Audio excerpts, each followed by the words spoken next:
The HDR scholarship is currently open for studying at Deakin University in Australia. So as usual, let's have a look at the requirements and application process. These are the important dates. So we will look at international because you are an international student.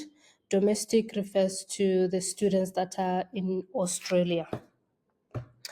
The deadline is 24 August 2025 and for February 2026 intake. What this means is that the application deadline for this scholarship is 24 August 2025, but you will start your studies in February 2026. These are the benefits and the duration of the scholarship. You get a stipend, you get a relocation allowance, you also get health cover for international students. If you choose a doctoral degree, that's a PhD, it's 3 years and 4 years for the tuition fees offset. And then research master's degree, 2 years for stipend and 2 years for tuition fees. So what you need to understand is that, especially for masters, if you're applying for masters, you need to understand that you have to apply for a research masters, not a taught masters. This is a scholarship for research, meaning when you apply for admission to the university, you have to apply for a master's by research. You are going to do research, not a taught master's. If you apply for a taught master's, then you will not qualify for the scholarship because it says research master's degree. To be eligible for the stipend, you must be enrolled in an HDR course of study at Deakin University. So that means you have to apply to Deakin University for Masters by Research or for PhD and get enrolled, get an admission. And to be eligible for the fees, you must not be receiving any other scholarship from the Commonwealth at the time that you receive this particular scholarship.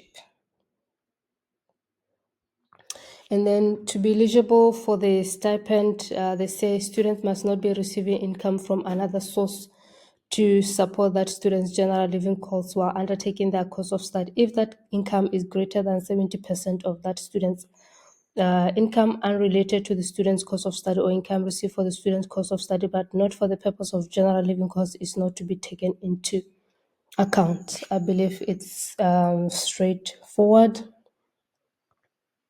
So you have to go to the research degree page. You can click here and then go check the admission requirements for the course that you are interested in. I've put the link to the official scholarship on the video description. So please check the video description for the link that to the page that you are currently seeing.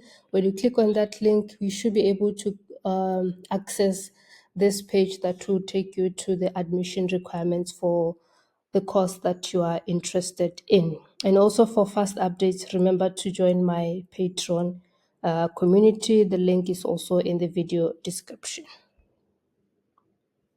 This is the selection process for the scholarship. You should have completed at least 4 years of tertiary education studies, have 80% or equivalent in research component of your previous study, or an equivalent level of academic attainment. There is also relevant work experience, research publications, and other research experience. And you should also meet the minimum requirements for the research degree that you'll be applying for. And this is for students who are currently involved. So here's how to apply. Let's look at the instructions on how you can apply for the scholarship. They do not put the information here. You have to click where it says find out more. So let's find out more about the application process. Here's how to apply for the degree. First, you need to check key dates. You have to check for the scholarship deadline first. We have already established that it's in August, and then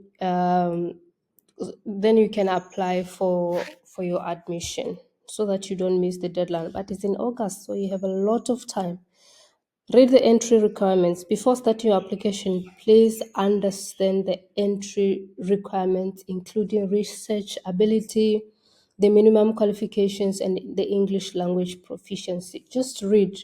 Don't get scared when you read the instructions. Give yourself some time to read and understand what is required of you. You will need to prepare a research proposal. Prepare a brief outline of your proposed research topic, which will help assess if Deakin has the appropriate supervision expertise. If you've already contacted a potential supervisor, collaborate with them on this. So there's instructions on how to prepare your research proposal. And then you have to find a supervisor, of course. You need to find someone who is going to supervise your work. Identify a dedicated research supervisor in your field and reach out to discuss your research interest. So use the directory, find faculty members and their fields of interest, and then find the ones that have similar interest to the research that you'll be carrying out and reach out to them. It would be better to reach out to about 2 people so that maybe if one of them declines, then you can have the other. It's not specified how many supervisors you can have here, but it says identify a dedicated research supervisor, not supervisor. So in this case, I guess it means only one supervisor, but reach out to 2 and then you can make a decision from there. Then prepare your application documents, including transcripts, CVs, and all the identifications. Identification is like a passport. So you need to prepare all those documents and then you can apply online. So once you have followed all those steps and you are ready, then you can start your online application.